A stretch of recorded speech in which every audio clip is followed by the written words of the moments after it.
চলো বন্ধুরা, আজ তোমাদের সাথে একটা ডেলি ব্লগ শেয়ার করলাম। আর এই সকালবেলা দেখো চিঙ্কির কাণ্ড, সেজে গুজে বসে আছে পড়াশুনো বাদ দিয়ে। প্রতিদিনের সকালের থেকে আজকের সকালটা একটু অন্যরকমভাবে শুরু করলাম, কারণ প্রতিদিন সকালে আমি একরকম সিস্টেমে কাজ করি। আর আজ সকালে উঠে ঘুম থেকে পেয়ে গেছে খিদে, তো চিঙ্কিকে ব্রাশ করিয়ে ওকে খাইয়ে দিয়েছি। আর আমি কি করেছি, এই যে ঝাল রুটি বানিয়েছি, দেখো ধনেপাতা পেঁয়াজ কাঁচা লঙ্কা সব দিয়ে রুটিটা বানিয়েছি, খুব সুন্দর টেস্ট হয়েছে খেতে।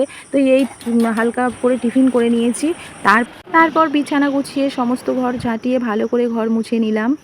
তার মধ্যে ভাত বসিয়ে দিয়েছি।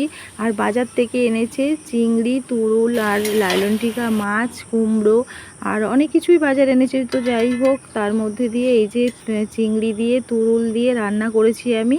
আর কুমড়ো টমেটো আলু দিয়ে করেছি লাইলনটিকা মাছ। তো কেমন হয়েছে রান্নাগুলো তো জানিও। তো যাই হোক, রান্না বান্না তো আমার কমপ্লিট। এবারে যাই স্নানটা সেরে আসি, তারপরে দুপুরে তোমাদের সাথে খাবার সময় দেখা হবে। তো সবাইকে টাটা।